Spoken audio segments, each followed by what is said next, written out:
Estamos viviendo una situación de enfrentamiento entre Rusia y Occidente en el territorio de Ucrania, que no es comprendida adecuadamente por los cristianos porque solo prestan oídos a la propaganda de Rusia o de los medios occidentales y toman partido por uno u otro lado sin comprender la base profunda de lo que sucede. Y esto solo es posible si leemos con atención el mensaje de Fátima pidiendo la consagración de Rusia al Inmaculado Corazón de María por el Papa acompañado por todos los obispos. Y si sacamos las conclusiones adecuadas. Rusia fue elegida por el cielo para regular el castigo o la recristianización del mundo. Y su nacimiento como nación en Kiev en el siglo X indica que Ucrania también es parte de esta historia. Y por lo tanto lo que sucede ahí es clave para el desarrollo del final de los tiempos. Este es el conflicto más profético que ha habido. Aquí hablaremos sobre qué es lo que profetizó en realidad Nuestra Señora en Fátima, mostraremos por qué Rusia puede ser la castigadora o la recristianizadora del mundo y cuáles son las condiciones para que se transforme en la nación que lidere la evangelización del mundo o que produzca una tribulación gigantesca. Y nosotros somos parte actora de esto, y no solo extras en este escenario.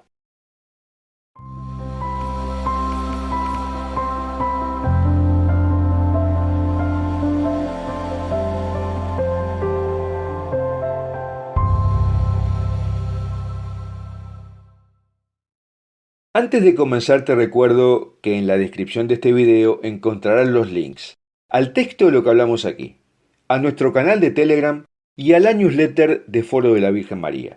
Y te recomendamos suscribirte a este canal de YouTube haciendo clic en la campanita que dice todas, le des un me gusta a este video y lo compartas con tus amigos, porque ofrecemos materiales exclusivos y de alta calidad que no podrás encontrar en otro lado.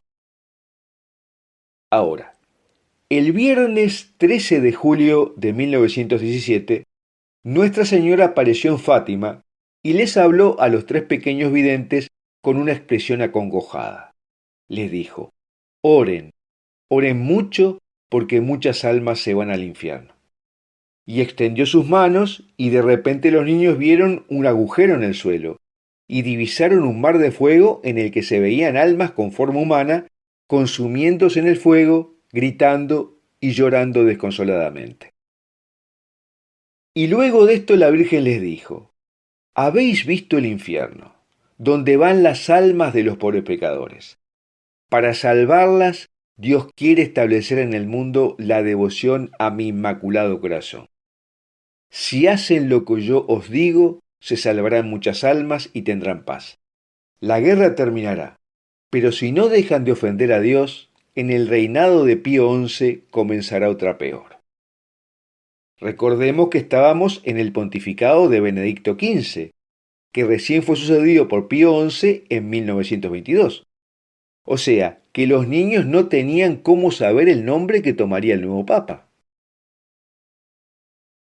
Pero eso no es lo más importante, sino, primero, que Dios quiere establecer la devoción al Inmaculado Corazón de María para evitar que las personas caigan en el infierno. Segundo, que la salvación de las personas se traducirá en la extensión de la paz en la tierra. Y tercero, anuncia que terminará la Primera Guerra Mundial, pero que si no se deja de ofender a Dios, vendría una guerra peor, que efectivamente vino con la Segunda Guerra Mundial, lo cual es una señal de que los hombres siguieron con las ofensas. Y después María informó cuál sería la señal que daría el inicio al castigo, previa al comienzo de la Segunda Guerra Mundial. Dice, cuando viereis una noche alumbrada por una luz desconocida, sabed que es la gran señal que Dios os da, de que va a castigar al mundo por sus crímenes, por medio de la guerra, del hambre, de la persecución a la Iglesia y al Santo Padre. Aquí vemos que nos informa que la guerra es un castigo por las ofensas del hombre a Dios. Y luego asocia la guerra al hambre y a la persecución a la Iglesia y al Papa. Y entonces da a los pastorcitos el remedio para estas cosas, la guerra y la gente que cae en el infierno. Porque se nos ha olvidado que lo que quiere Dios no es solo ni fundamentalmente la paz en la tierra, sino la salvación de las personas. Dijo Nuestra Señora: para impedir eso, vendré a pedir la consagración de Rusia a mi Inmaculado Corazón y la comunión reparadora de los primeros sábados. O sea que hasta ahora teníamos el pedido central de establecer en el mundo la devoción al Inmaculado Corazón de María, que pusiéramos el foco en estar cerca de María en estos tiempos turbulentos. Y ahora aparecen dos elementos nuevos. Uno, la comunión reparadora de los primeros sábados, que es una extensión de la devoción a María. Y el otro que aparece es extraño. Pide la consagración de un país, Rusia, a su corazón. ¿Y por qué Rusia? Rusia había nacido en Kiev, la capital de Ucrania, cuando el príncipe Vladimir se convirtió al cristianismo en el año 988, por el bautismo de los ortodoxos bizantinos, cuando aún estaban en comunión con Roma. Luego bautizó a sus 12 hijos, destruyó todas las estatuas paganas de los eslavos, pidió a todo su reino que se bautizara, hubo bautismos masivos y extendió su reino hacia el este, lo que hoy es Rusia. De esta forma, el pueblo ruso se hizo muy cristiano y mariano. Pero en 1917 sucedió un hecho que cambió la faz de la tierra. Tomó el poder político por una revolución un grupo ateo, perseguidor de los cristianos, que decían que se podía instalar la felicidad en la tierra repartiendo las riquezas de los poderosos entre los trabajadores, y que esa felicidad estaba supeditada a un cambio moral contrario a la moralidad bíblica. El resultado lo conocemos. La Unión Soviética extendió su ideología por la fuerza a los países vecinos. En todos los lugares en que tomó el poder esta ideología comunista, terminó gobernando una élite de forma autoritaria, la economía se achicó, la distribución no llegó, introdujeron una nueva moral que luego perfeccionó Occidente y además produjeron revoluciones sangrientas por el mundo.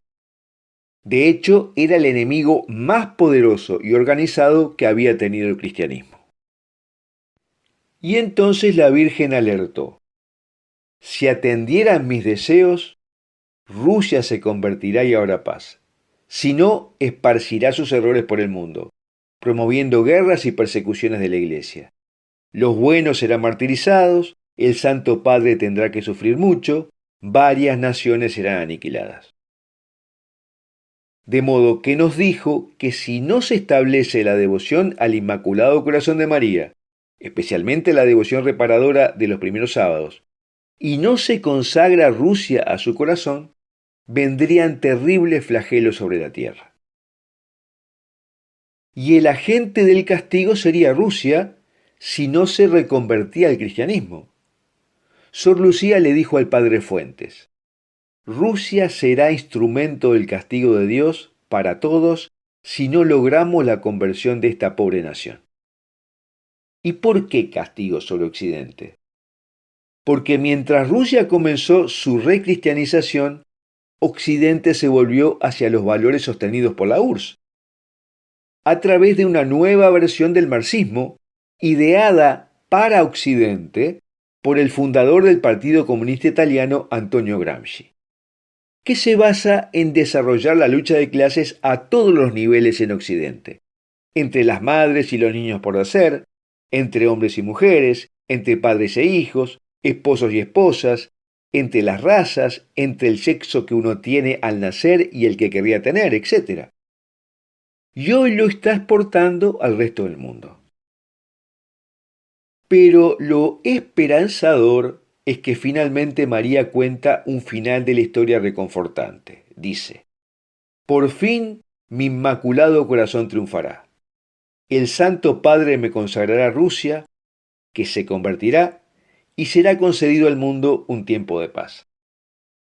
De modo que da por hecho 4 cosas: que el Papa consagrará a Rusia a su corazón, que Rusia se convertirá, que a partir de ahí triunfará su Inmaculado Corazón y llegará al mundo una época de paz. Entonces podemos concluir que así como el pueblo judío fue elegido por Dios para revelarse a la humanidad como el único Dios todopoderoso, Rusia fue elegida para ser la bisagra del final de los tiempos. En sus manos está desarrollar el castigo a Occidente o ser portadora de la conversión del mundo. El padre Malachi Martin, que leyó el tercer secreto de Fátima de manos de Juan XXIII, dice que de Ucrania y Rusia vendrá la purificación y la reevangelización del mundo. Por eso, la guerra que tiene como protagonistas a Ucrania, Rusia y Occidente es tan profética.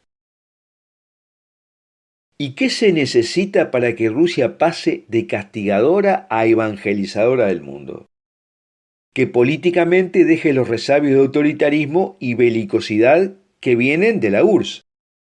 Y que la Iglesia Ortodoxa rusa trabaje por la paz y no por la guerra, bendiciendo las armas rusas, y vuelva a la plena comunión con Roma. La consagración de un Papa católico puede iniciar este proceso que no va a ser del día a la noche, porque el cielo debe desatar las fuerzas internas que lleven al gobierno ruso a la pacificación, a la ortodoxia rusa a la comunión con Roma, y a trabajar en conjunto para la recristianización del mundo, a los políticos de Occidente para que no sigan provocando a Rusia para que haga la guerra, y al Vaticano para que crea realmente en Fátima y abandone su apoyo a la Agenda 2030 de la ONU.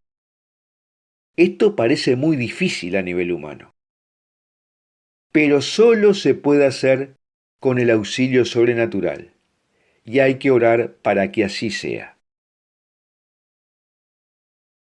Bueno, hasta aquí lo que queríamos hablar sobre la misión que nos fue encomendada a los cristianos para traer la paz al mundo, pero que nos hemos distraído de ello.